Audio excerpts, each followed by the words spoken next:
is going on, everybody? Hope you guys are doing well. Happy first of the month. I want to welcome you guys to a quick podcast that I'm doing here with the gentleman of Liquid Loans. I'm here with Jesse Jesse Pitboss, and Mr. Toshi Flow Eric, as we know him.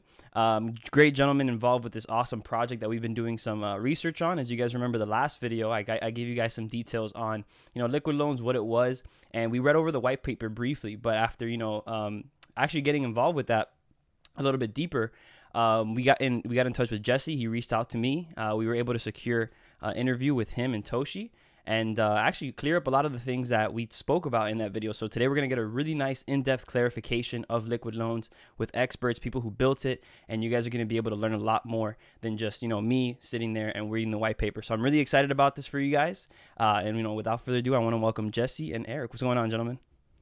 Hey, thanks for having us on today. Of course, it's a pleasure. It's a pleasure.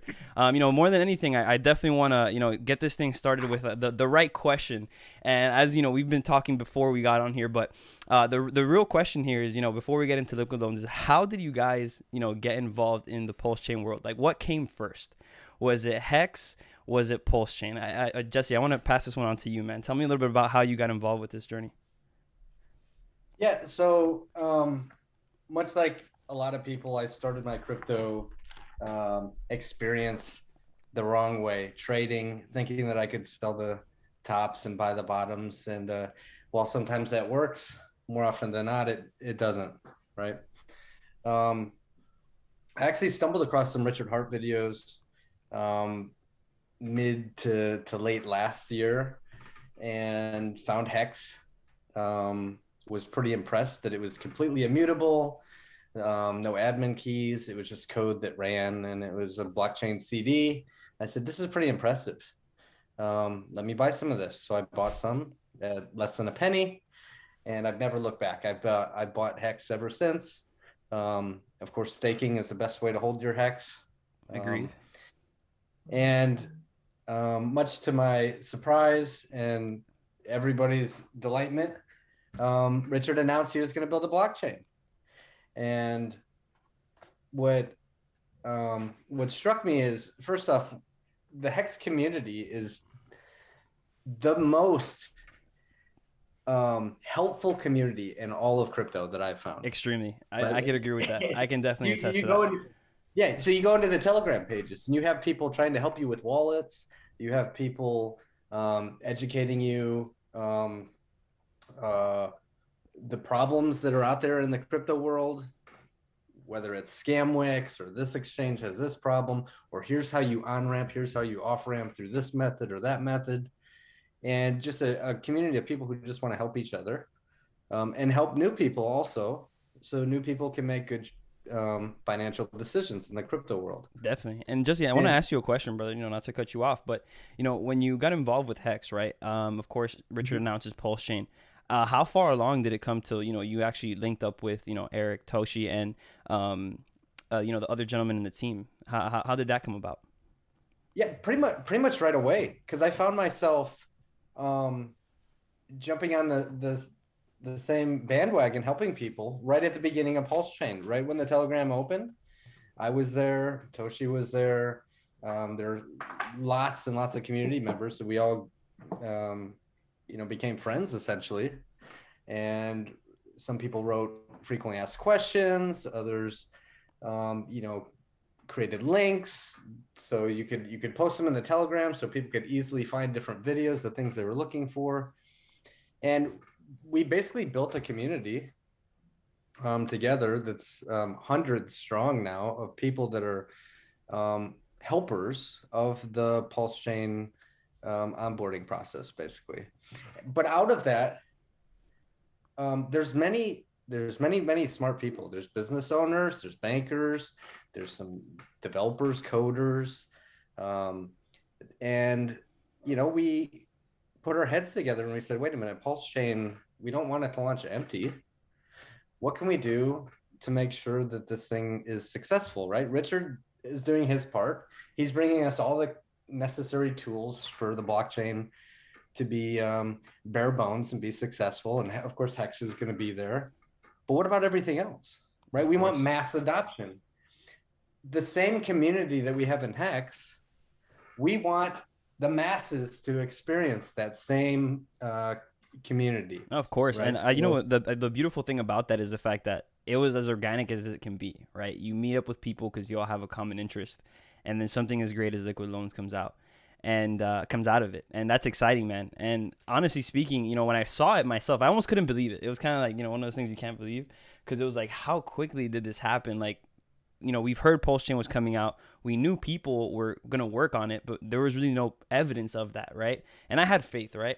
I knew something was going to come. And, you know, you shouldn't rely on the work of others, as we know. But, I mean, there's a mhm. great group of people that, you know, like you guys, that are really focused on making Pulse Chain a system that many people can adopt and see the growth from, bro. So, you know, I really want to thank you for that, because it's minds like you guys that really help everybody else. So I appreciate you, Jesse. I want to take a moment to tell you that, man.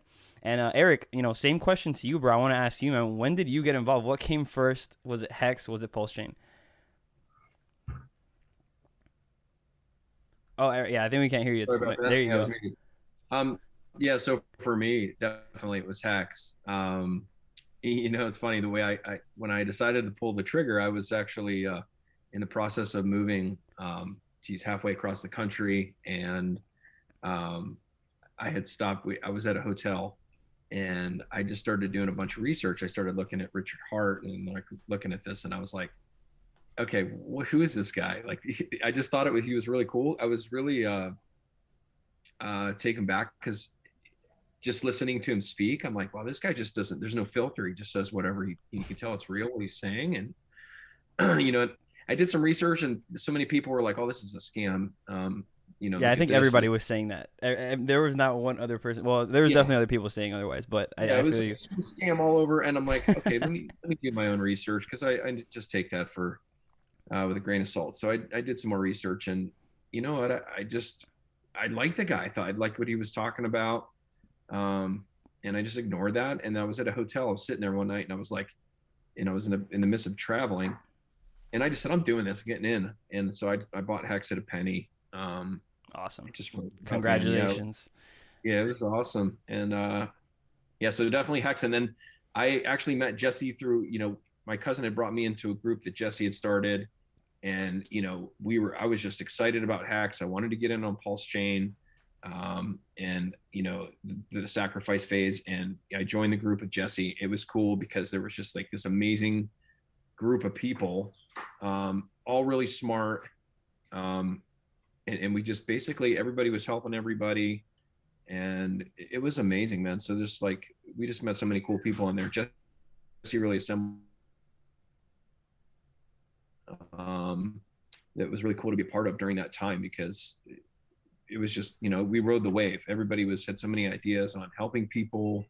We helped people sacrifice. We helped people educate them on the There's a sacrifice. You lot of know, learning that takes place. I mean, honestly yeah, speaking, there's so much. Like, I love just sitting down and watching a Richard Hart live stream, because you just sit there, and the value yeah, that you're getting, like literally for an hour and a half. And you know, of course, he goes on his rants. He does his Richard thing, right? But that's Richard. We gotta love him for it. But I mean, the value in, like, it's in between the lines is just amazing. It's just really really good to yeah. know. And you know, I really want to definitely get into liquid loans, because you know that's why we're here.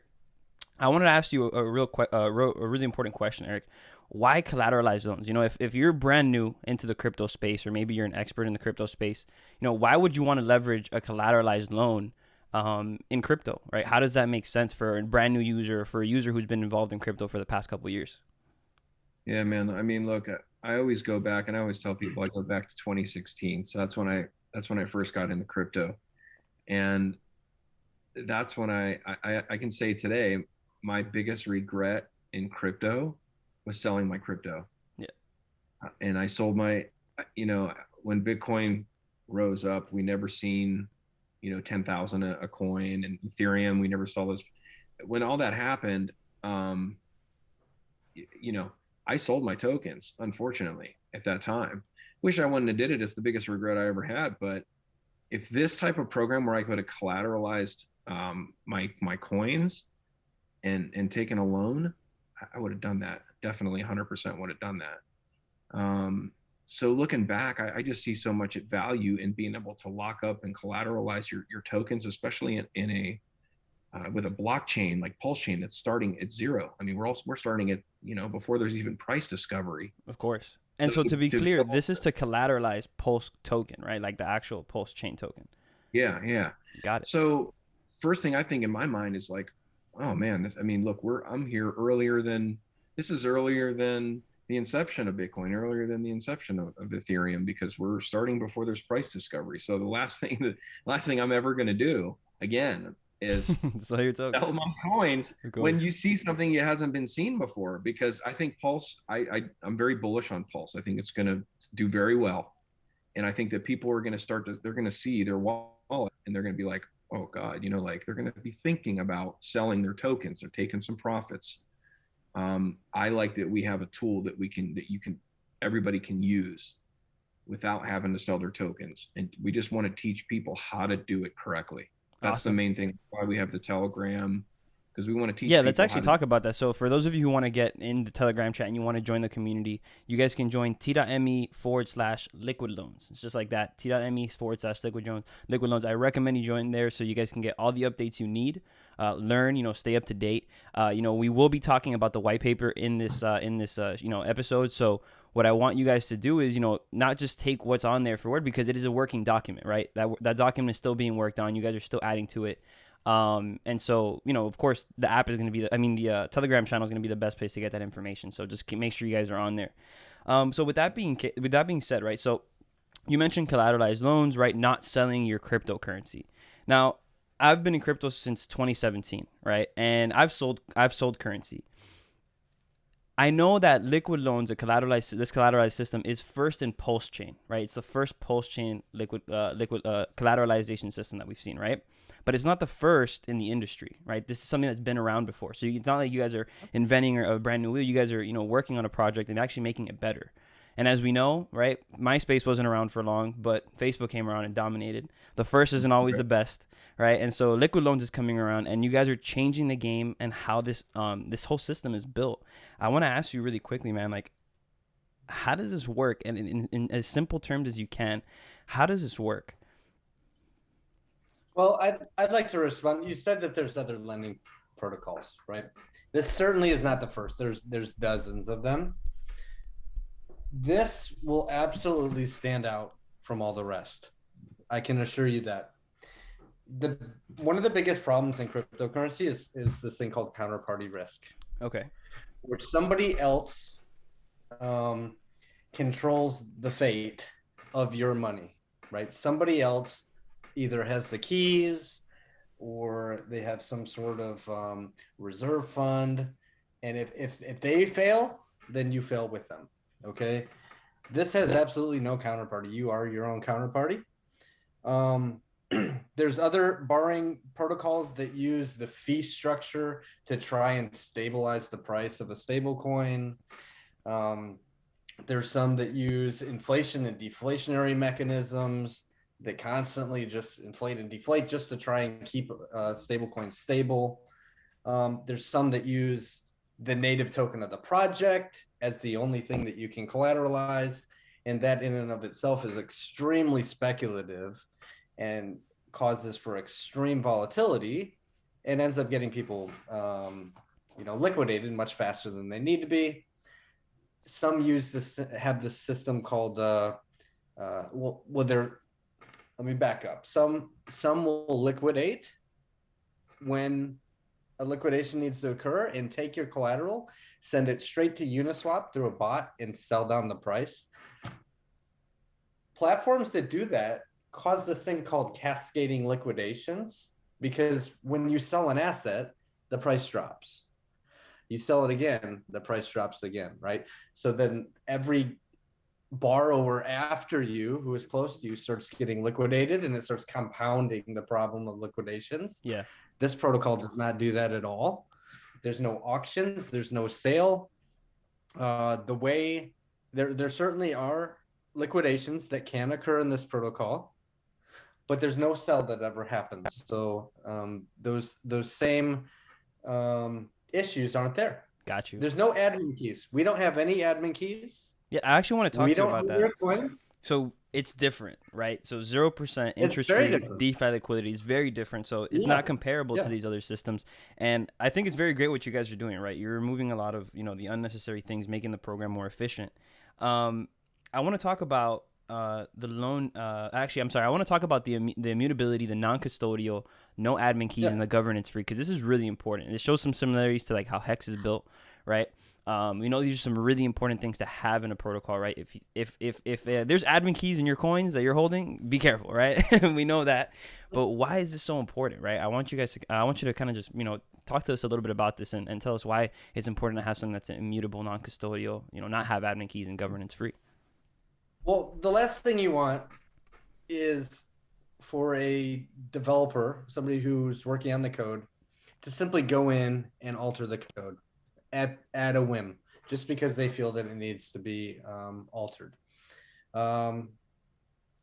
Even the protocols that have some sort of governance token or some voting, right?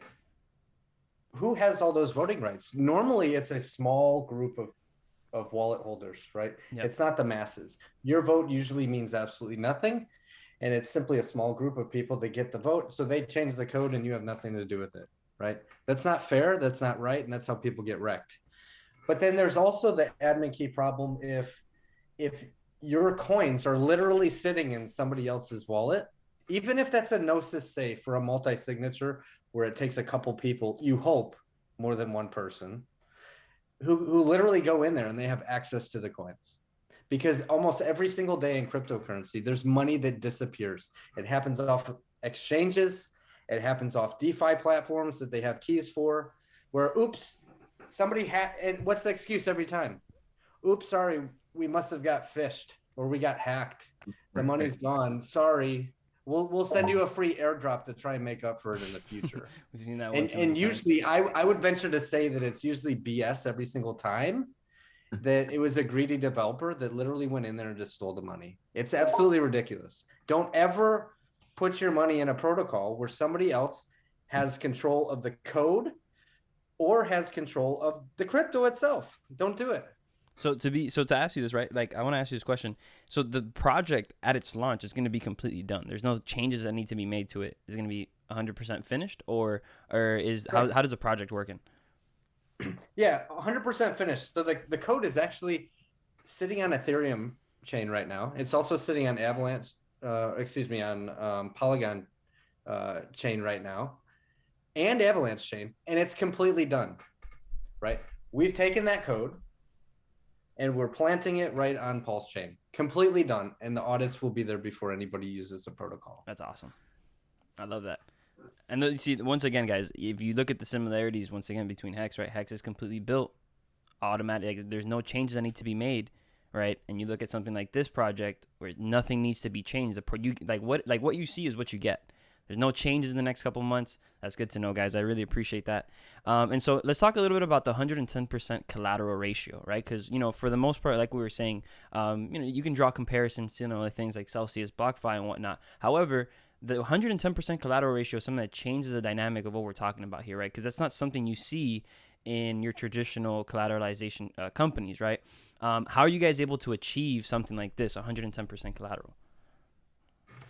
Well, first off, let me make mention of some of those centralized platforms. Mm-hmm. They make you lock up a whole bunch of money that they can play with and trade with and do whatever they want with, because they hold the keys for, and they only let you take a small bit of it out as as the loan to go do what you want to with it. And then eventually they lose all your money anyway because they have admin keys. Okay, that's absolutely ridiculous. It's not fair, and it's completely unnecessary. So for those of you who don't know, sorry about that, but for those of you who don't know, like, BlockFi, the way it works is you got to send them your coins. Once they have your coins, they'll then allow you to take collateral on those coins. So you're not Right. in the sense of non-custodial, those are custodial wallets. Someone else has control of that. You wouldn't, right? You're essentially giving away the possession of your cryptocurrency. It's not your crypto. If it's not your wallet, it's not your crypto. That's the idea we're talking about. And you send them a whole bunch of money, and they'll let you take maybe 30% of it to go do what you want with. I've tested that. I don't know if you guys have, but I've tested it. Yeah. It's ridiculous, right? So this protocol, because there's no admin keys, because it's decentralized, the protocol, it doesn't care. The only level that has to be there is there has to be enough collateral to support the minting of the stable coin that's given to you. Now, by the way, most lending protocols or stablecoin protocols, they work this way, actually. You lock up something, some sort of crypto or sometimes fiat, and it gets locked away. If it's centralized exchange, they can do whatever they want with it. They can go trade it or whatever. But sometimes it just gets locked and it gets stuck there. That's what happens here. So you lock up your Pulse coins, and it mints you just less than the value of that. It mints you a fresh token, and it's called the USDL, and it's a stable coin. Awesome. And you can go and you can do whatever you want with that. You can go buy more crypto. You can go buy, a crib for your daughter. You can do whatever you want with that thing. The protocol only cares that you have 110% of what you minted locked up in the protocol. So anything below that, you get liquidated. It's not automatic. Correct. But yes. Yeah, and so I want to actually have that conversation with you real quick, because what are those things that you've put in place in the protocol to allow that? It's not just once you get to 110%. You look up and your coins are liquidated. What do you guys have in place for that? As far as warnings and things like that. And I know we mentioned it in the last video in the white paper, but if you can tell me a little bit more about that. It doesn't start at 110. It's not like that's where you're getting warnings. But actually, Eric, if you want to kind of go into this one, man, if I'm not mistaken, it's at 150%. The loan goes into what's called, what is it again? The name of what are we talking about? So it'll start the protocol will start to look for liquidations it'll start, it wants to at the 150%. Like, okay, that's where it starts. That's the average. But I always tell people, and again, this is why we're trying to educate everyone, is the way to use this protocol wisely, honestly, when people ask me, is I say, look, if you have $110,000 in Pulse, you could lock that up and you can borrow up to $100,000. I wouldn't recommend doing that. I want to play this conservative. Again, I want to hold on to my tokens. I don't want to get liquidated. So if I lock up that value, I'm only going to borrow around $30,000, right, in stablecoin, of which I'm going to take a portion of that, bring it back into the protocol, and be a stability depositor, so that I can farm the loan token. And also, if there liquidations occur, I'll actually earn Pulse as well. But the loan token, I can take it on over the staking pool. I can stake it. Okay. Stakers get the fees. Liquid loans doesn't take the fees. Yeah. So there's a 0.5 to 5%. That's the fee, depending on the health of the system, in which self-balances itself. That's what it charges, right, to initiate the loan. That fee doesn't go to liquid loans. It goes to the stakers. So if you're staking that token, you're actually earning rewards. You're earning the USDL, which is the stable coin. So I'm gonna make sure that I'm in the stability depositor pool, and I'm also have my loan token staked, so that I can earn USDL, so that I can pay back my loan.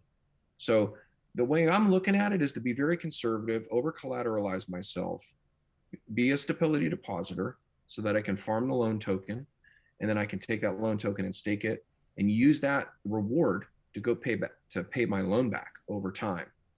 But I'm doing it conservatively. That's how I recommend using it. Got you. And so with your example, right, you said 100,000, taking out a $30,000 loan, you're looking at a collateralization ratio of about like 300+%, right? So that's the idea. Yeah. So that's a really good use case, guys. Keep in mind when you guys are taking loans out on your Pulse, to avoid those things, right? Remember, these are added benefits too. So you can be aggressive and you can, decide to on a bull run do something like that. But, clearly there's a smart way and a not so smart way to use something like this that's working like this. So yeah. I'll just throw one more thing in there, and then Jesse, I know you want to talk about how the system actually liquidates, but one thing I'll mention though is, and people ask me this a lot, is they'll be like, okay, I got an idea. I'm just going to go in, I'm going to collateralize, I'm going to take a loan, I'm going to run it back through the protocol.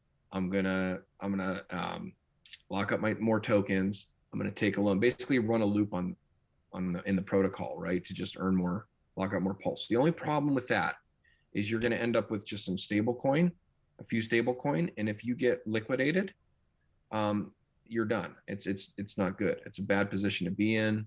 We don't recommend using the protocol that way. It doesn't hurt the price of Pulse. It has pump-a-mentals there because it's just you're constantly buying Pulse. It doesn't hurt the protocol. It only can affect the individual that's trying to do that. It's very aggressive. Now, if the price of Pulse goes up, hey, then those individuals will realize those gains, right? But if there's a pullback, they're not going to be happy. It could affect you. You're not going to be happy. That's a good way of putting it. Yeah. People always ask that question. Now, sure, somebody could go in there and pump the price of Pulse really, really fast for everybody. Mm-hmm. You know, if they did that with a lot of money. But remember, each time you go back through, you're adding USDL in debt. Every time your USDL debt grows and grows and grows. But what are you left holding? Because you spent all your USDL and buy more Pulse, right? So if you do get liquidated, what are you left with? A few bucks in your hand? Yeah. And you literally just gave all that Pulse away to everyone else. So true. So it's a little ridiculous. It's very risky. Well, using it like that, but I mean, with the good practices we're talking about, you know, staying above 300%, you guys are going to get the best benefits from this protocol. So that's awesome. And so I want to talk to you guys about the USDL stable coin that you guys have built here. And so you mentioned, right, some ways you can use your loan, right? So you place, let's say, for example, 100K in Pulse, you take out 30K loan. I now have 30,000 USDL, correct? Mm-hmm. So now, is there a way for us to be able to, let's say, for example, swap USDL for Hex? Is there going to be something that exists like that? Absolutely. Yeah. So would we probably see this like through? Once again, yeah. I'm sorry. Through what? Through Pulse Swap? Through Richard? Yeah, through Pulse Swap, exactly. Yes. That. So that's where we would see it, right? Awesome. So there we go. So that's a question I had because I wanted to know exactly, what we would be able to do it. So there's gonna be liquidity pools as well, more than likely that you guys can place. In fact, liquidity providers are incentivized as well. Of course. To provide liquidity. So yeah, you'll be able to swap it just like you will any other token, any other PRC20 that's on the blockchain. And this is token backed by what? Well, it's backed by the collateral. By the collateralization. Perfect. So awesome. Every single USDL in existence is backed by the collateral that somebody put in. There you go. Right. Every USDL is minted into existence by locking up an equivalent value plus 10% of Pulse. That's awesome. And you'll always, I will add, you'll always be able to redeem one USDL for $1 worth of Pulse. Oh, okay, you broke up there. All right, so you said you'll always be able to redeem it for its value in Pulse. Yeah, I'm excited for the Pulse swap too. That's something we're gonna definitely make some videos on, and we're gonna talk a little bit more about. And so that's awesome, guys. And so this 0% interest rate, which of course is one of the biggest things that would drive people to want to work with liquid loans effectively. How are those interests? How is that? So we know that there's no interest charged, but what is the charge for actually starting a loan and ending a loan? How does that work? Well, first, people need to understand why no interest, because people always ask us that. Well, how is this possible? No interest. Well, what's the purpose of interest? It's to pay the bank, or it's to pay the lender, right? The lender's a bit of code sitting on blockchain in this case, right? There doesn't need to be any interest. As you lock something up, it mints you something else. Just like a bridge contract does when you go from one blockchain to another. That's all that's happening here. You lock up one thing, it mints you another. Nowhere in that little bit do you need to have any sort of interest. It's just silly to even think that you would. However, you do need some sort of fee, because you need to incentivize people on the other side. Okay. So let's talk about paying back a loan. If you wanted to pay back a loan, it's very simple. You bring back your USDL, it burns itself, and it releases the equivalent value plus the 10% of Pulse. Now, any value up and over that 110%, you get to keep at any time. And like any time at all, you're welcome to go mint more USDL off of that. You're able to withdraw that. You can do whatever you'd like. So remember, the protocol only cares about 110%. Bring back what you minted, it'll give you back that 110%. Awesome. Okay. Now, the other side, there are people that will be providing stability or providing USDL into a large pool, so that if your account is liquidated, if the value of the pulse falls to what really close to what you've already been given in USDL, well, you have to lose your pulse, right? Because you already have the money up front. So the pulse has to go away. You already got your money, you're spending it how you want to. And that pulse will go to the stability providers, who will be burning their stable coin as if they're paying back the loan. So they have a big giant pool of stable coins. And in the event of any liquidations, they simply burn their stable, just like you would have had to if you had paid your loan back. Understood. Where do the fees go? Well, first up, how are the stability providers incentivized? Well, they're gaining pulse from the relatively infrequent liquidations, but they're also farming this thing called the loan token. So while they're in that pool, they're collecting some loan token, which is designed to go stake. You stake the loan token and you earn fees. You earn the fees from the loans. Now, there has to be fees. People say, well, why do you even need fees if you don't need any interest?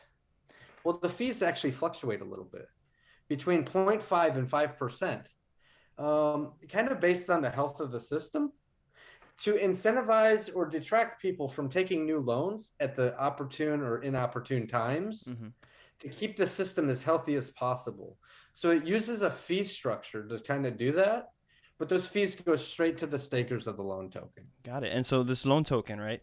So this is the token that's going to represent liquid loans, correct? That's correct. It's stakeable. Yes. You're going to be able to earn fees on it. And as far as like multiple fees, you'll earn USDL because every loan, the fee actually comes out of the loan, right? So if you're a borrower, you're going to have usually a 0.5% fee that literally comes out of the USDL that was minted to you, and that goes to the stakers. But for those who like to arbitrage, because even stable coins have some price movement. They do. You can see stable coins move, 97 cents, 98 cents, 99 cents. People will like to arbitrage that difference. So there's a fee that's attached to that. And that fee is paid in Pulse coin, and that also goes to the stakers. Nice. So if you're an arbitrager, if you like to trade, right, you're going to pay a little bit of Pulse to be able to do that with the stable coin, and that's going to the stakers. Awesome. That's cool. That's actually really, really cool. Stakers cool. get USDL and Pulse. There you go. Awesome. So you earn right, USDL and stability providers. You were saying? Stability providers get loan, token, and they get Pulse. There we go. I'm writing this stuff down, guys. So if you guys are watching this and you're not writing this stuff down, is going in one ear and out the other, guys. You got to write this information. So to recap at the beginning, you have the borrowers. Borrowers lock up Pulse. They get USDL. They can do whatever they want with it. Okay. Then you have stability providers. They provide stablecoin into a pool. They will collect some Pulse on occasion, but they're also farming the native loan token. Those same people will take that loan token and they will go stake it. Now they're earning USDL and they're earning some Pulse. What are they doing with their USDL? They're probably taking it and they're putting it right back into the stability pool. What are they doing with their Pulse? They're probably taking the Pulse and going to put it right back into the beginning and taking more USDL out because they collateralize that Pulse. That's awesome, man. And so I have some questions for you in regards to scalability. So can this eventually one day be available for something more than Pulse? Or is it only going to be exclusively for Pulse? So sure, it could be available to any token of choice, okay? You wouldn't want to do that just at the snap of a finger. There's a lot of things to consider because typically tokens on a blockchain have the most volatility compared to the native coin, right? So on Ethereum chain, you see Ethereum go way up, it goes up 10%, say, and you'll see a lot of the ERC20s right alongside of it, but they're going up 20 or 30 or 40%. right? They follow the same patterns, but they're way more volatile, right? So when you start trying to do the same protocol with PRC20s that'll be sitting on the Pulse chain, you really run the risk of liquidations happening way more frequently than just using the native coin of the blockchain. So that we have to consider that in making any choice. People are begging us to be able to do this with Hex, and we can't say that we will or won't do that at this time. But we are studying the effects of other tokens if we were to introduce that into the protocol. That's awesome. All right, cool. That's really cool. And I wanted to ask you guys too. Is there anything you can share with us right now in the development stage of the or really the testing stage? Really, not so much development, but the testing stage of liquid loans. Is there something you guys are working on right now? You just finished up, something that's getting you that much closer to launch day. So things that we're exploring. Not so much exploring, but like maybe for example, like the finishing touches you're putting on the DApp. Yeah. Okay, so now everyone kind of understands the protocol, right? You have the borrowers. Yeah, we got it pretty clear. That's definitely clear. I mean, this has been stakers. Yeah. So what else are we gonna have? I'll say that we're trying very, very hard to make it so that your collateralized asset can be delegated to a validator on the proof of stake blockchain, earning whatever fees or rewards come of that.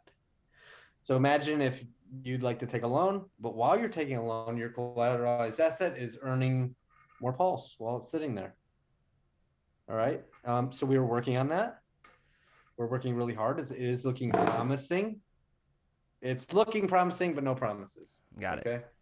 Another thing too, in the DApp, we're looking to create some indicators for people, so that they, if they do get dangerously close to some type of liquidation, that it'll indicate that, let them know there's an indicator. They'll see that, hey, this is probably a good time to top up your loan, and you can do that. So say you were getting close to liquidation, you can go ahead and top up that loan to get you out of the red. Awesome. As well. So we're looking at putting some indicators in there as well to help to make it more user friendly, so that people can understand if they're in danger zone of a liquidation. But that goes back to our education, and that's why we're on Telegram trying to teach people how to do this the right way. We're not trying to launch this right out of the gate at Pulse because of some of the volatility. We want people to use this protocol safely, and we don't want to see people lose. That's good to know. And extract value without having to sell. That's the goal. I want to calm some people's fears about liquidation. Yeah, let's talk about that, because that is the scary side of the protocol, right? Like everybody, that's what everybody's running away from. Side, right? Yeah. Mm-hmm. Yeah, you were saying? Uh-huh.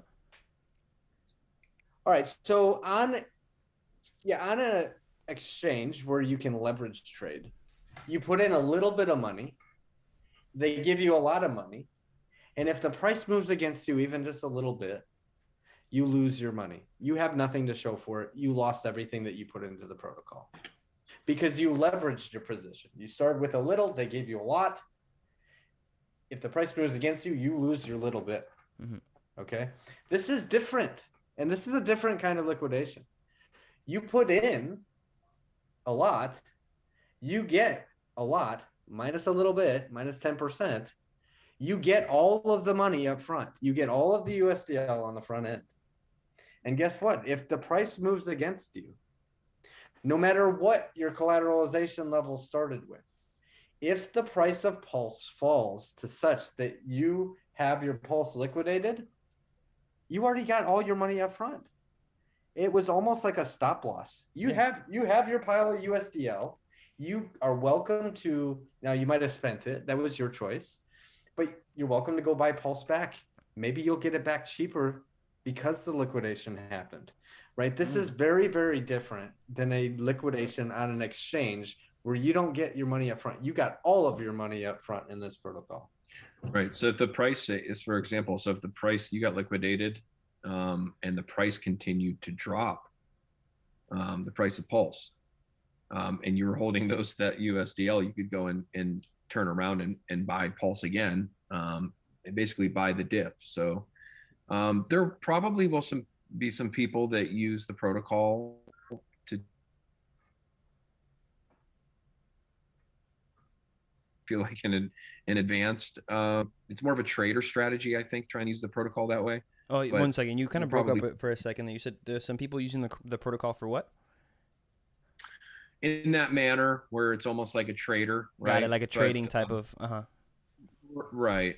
So yeah. Awesome. Yeah, but imagine this, and there's going to be people, and it's not a bad thing that they do that, right? Let's say I lock up some Pulse.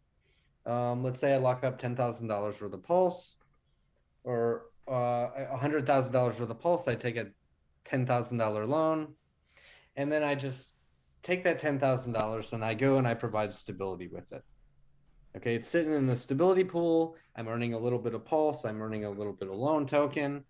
And I see that the price of Pulse is dipping severely. It's a major market crash, black swan event.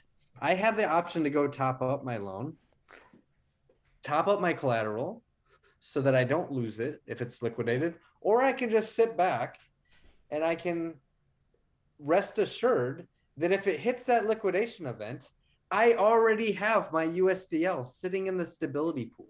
I can literally draw that back out, and I have my money that I started with, and I can go buy Pulse right back at the same price it would be had I been holding liquid Pulse. And so if, let's say, for example, right, you had a vault that was, let's say, 130% from its from being liquidated, right?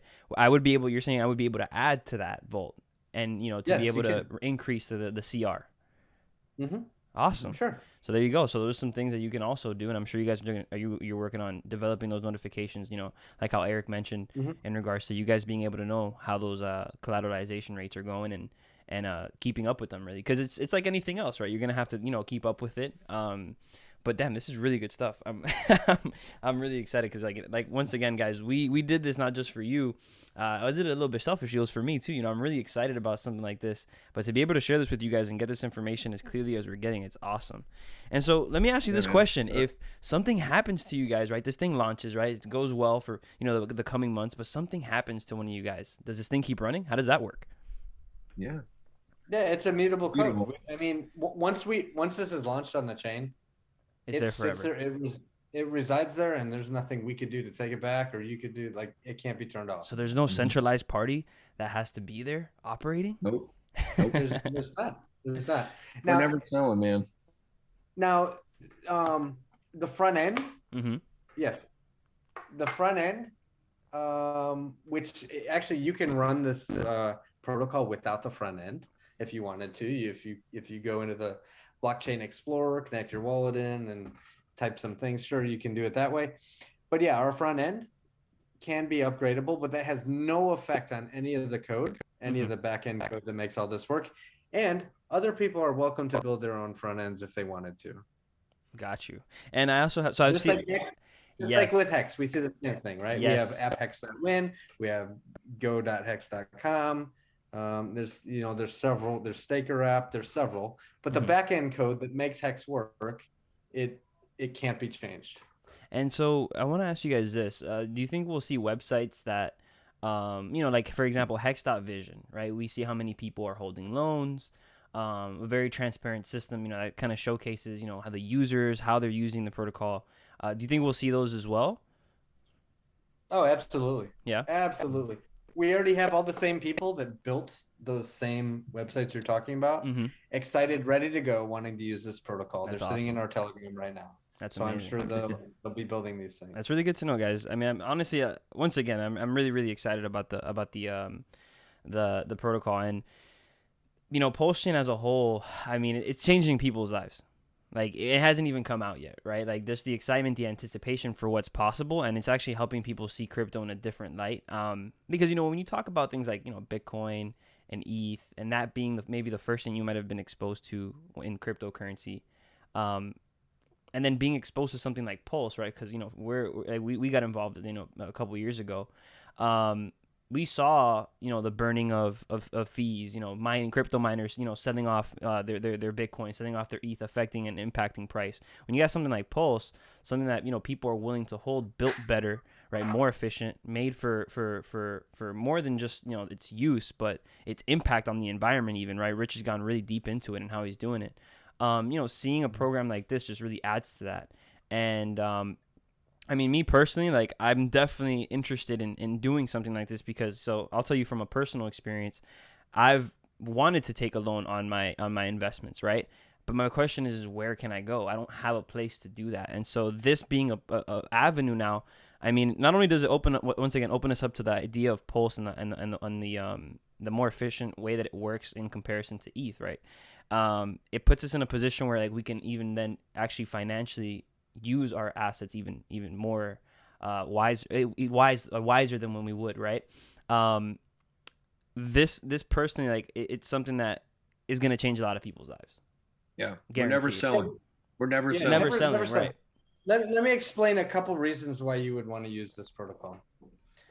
As a borrower, maybe you're tired of going to Uniswap and having some major slippage, as much as 5, 10, 20% slippage, depending on how big your bag is you're trying to sell.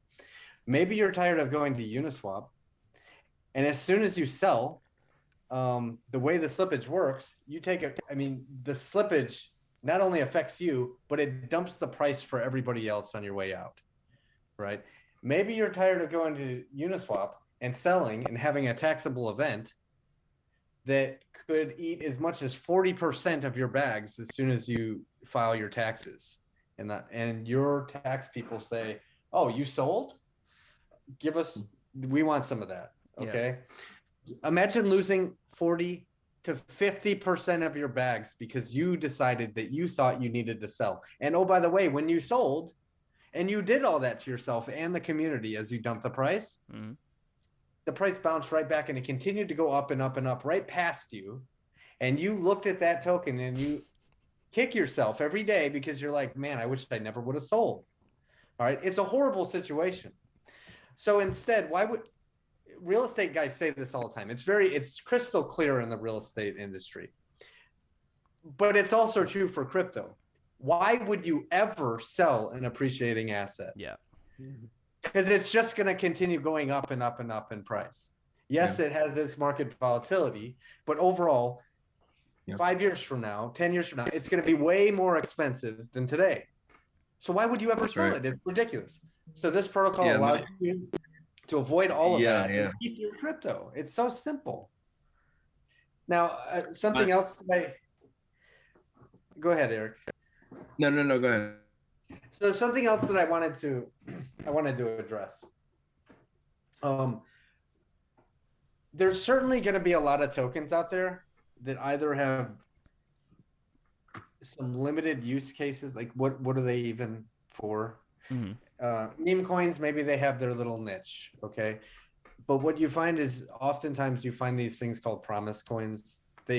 You buy it hoping that it will do something for you in the future, or you're buying into a project hoping that it'll be something later, okay? There's many examples of that. The Hex community always called Cardano a promise coin for a long, long time because people were buying the token or the coin for years. And it was just promises that eventually it would be a successful blockchain. Okay. This is completely immutable code, fully ready to go. It's already running on 3 other blockchains. It will also be running on Pulse chain, fully audited, ready to go at the beginning. There's no promise there. It's complete. It's ready to go. It is a complete working product for you to use so that you never have to sell. And what do you have to bring to the table to use this amazing protocol that lets you keep your Pulse coin? The only thing you have to do is connect your wallet in, lock up some Pulse, lock it up in safekeeping at a safe level, a collateral level that you decided, so that you can keep it forever. And voila, minted out of thin air is some USDL that you can go and do whatever you want to with that. And if you wish to bring that back, you can. If you wish to put that to work so you can earn some more pulse, you can. Or how about some loan token? Or how about put the loan token into the pool so you can earn some more pulse? You're dropping bombs right Or now, Jesse. You got to chill, man. You're dropping or some bombs right now, man. or take that loan token and earn more USDL so that you can go pay back your loan if you really wanted to. I have a feeling, though, as the price of Pulse just continues to go up and up and up, you won't really care about paying back that loan. When you're so heavily over collateralized, you just won't even care anymore. The more people that use this protocol, literally, the price would never dump. Yeah, we'll hold price up. Yeah. Only up. You know, we make this little slang we throw around the community: never selling crew. Imagine if everybody jumped on the bandwagon, never selling. I want to get my money out tax-free, at a safe collateralization level. I want to extract some value and go do the things that I want to in life without ever having to sell my pulse. If everybody did that, the price would only go up. And so I want to ask you guys a question. So like this idea of never selling, right? Because sometimes when people hear that, they think of, you know, we're holding to the moon, right? Everybody's just hoping nobody dumps. Even with protocols, you know, like that tend to have those, you know, mining mechanisms, Doge, aka, right? You know, where miners sell, dump the price, all that stuff. I want to ask you guys for some crypto advice, right? We talk about never selling, but in the sense of it's just a smarter way to invest and hold your assets. Like if you never sell, you get more value from your assets in long term. Whether you had a trading background or not, I know you guys are knowledgeable on trading. If you did trade, this is the question. If you did trade, what's the difference between when you used to trade versus now that you have more of a holding focused strategy towards your investments? And Eric, I'd love if you actually answered this question, bro. I know I don't trade anymore. No, I just don't, because especially with this protocol, it's even better because you don't have to, you know, just sweat out holding forever. You can extract value while you're holding. Just do it wisely, because I'm telling you, the worst regrets you'll ever have in crypto is selling an appreciating asset too early. I did it. I've been there. In 2016, and again, if this protocol was in place, I would have 100% used it. And you know, because people are going to look in their wallet and they're going to be like, wow, I wasn't expecting this. I never seen this before. They're literally going to say that same thing I said in 2016 was, okay, we never seen this before. Is it time to sell? Is that my indicator to sell? Because maybe it's just going to come crashing, or we don't know, right? But if you sell and then it continues to go up, like Jesse was saying, you're just going to have regret. You lose your position. Right? But if you take a safe collateral, you take out some money, use it for what you need it for, maybe reinvest it, you have some options. It provides options. Yeah. That's awesome. You know, I think it would be an amazing thing if all of us said, without this protocol, I'm never selling. I am not selling Pulse coin for 10 years. Okay. The first year goes by. Watch when it 250x's. You really think you have the strength not to sell? No. Really? When you 250x your money? But look, other blockchains have done this, guys and gals. 250x is nothing for a brand new blockchain. It's not unheard of for a blockchain to breeze right past 250x, go straight to 600, and keep on going. And imagine if you see that first 50x or less. Let's say you see that first 10x, and it's so tempting for you because you have all this extra money just staring at you that you think, well, I just want to sell. Why take that risk when it's very likely that coin will continue to go just like the other blockchains and go past 250, go past 600, go up to 1,000. Yep. Go price get going 1,000, 10,000x. But it's really hard to do that when the money's staring at you right in the face. And it's not fun to do that because you see all that money and it's just a number on a computer screen, and you really do want to spend it. There is that temptation. Yeah. So what do? Well, keep your Pulse coin and collateralize a little bit of it. Take some money out, do the things that you want to, buy your family a nice car, do whatever you want to do, go buy a house, and keep your Pulse coin as it continues to go up in price. Financial literacy nuggets. Yeah, that's awesome, No guys. regrets. I really do appreciate Yeah. you guys reiterating that, because I share that information too, you know, and I talk about it. But it's great for you know, the viewers to be able to hear from people who have been in the industry, and you know, I'm sure you guys have your level of success that that you can attest to, and yeah, like it's just it's a common thing to do when you know how money works, right? It's really understanding money. And I think that's what this channel is all about. So, guys, you know, we're approaching the hour mark. And you know, this I think has been a really great discussion. We've talked a lot about the project, and I think the objective was reached. We definitely did a really cool you know, like episode here, sharing this information with the viewers. I wanted to ask you guys one last question. Well, actually, really, I wanted to say, is there anything maybe you guys wanted to share before we headed out? Yeah, we're looking for an Easter egg, I think. Yeah, anything you guys want to share? Anything that maybe you haven't said in another interview? Something an exclusive? Yeah. So one of the biggest questions we have is, well, what's the next step? What about sacrifice? Mm-hmm. Are we going to be able to sacrifice? What I can say is there is an event that is approaching. Okay. Where people will be able to participate and purchase the loan coin, correct? Well, that's not how sacrifices work. Well, sacrifice yeah, not purchase, but the sacrifice for, right? I don't want to use the wrong terminology, but so more details to follow on that. Okay. There will also be, you know, we like airdrops. The Hex community in general likes airdrops. Mm-hmm.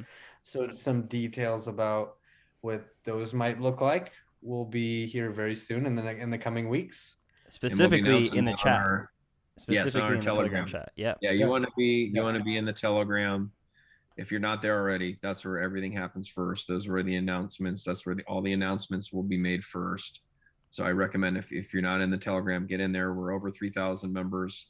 It's growing fast, and that's where everything will be. Cool. First release. Yeah. And last question for the two of you. This one first, Eric. I want you to answer this.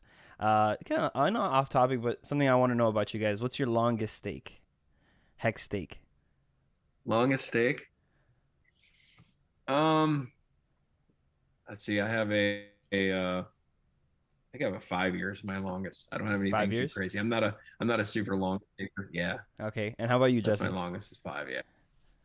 I have a 7-year stake. 7 year? Oh, okay. Mm-hmm. All right, cool. I got a 15-year. I've been setting some up.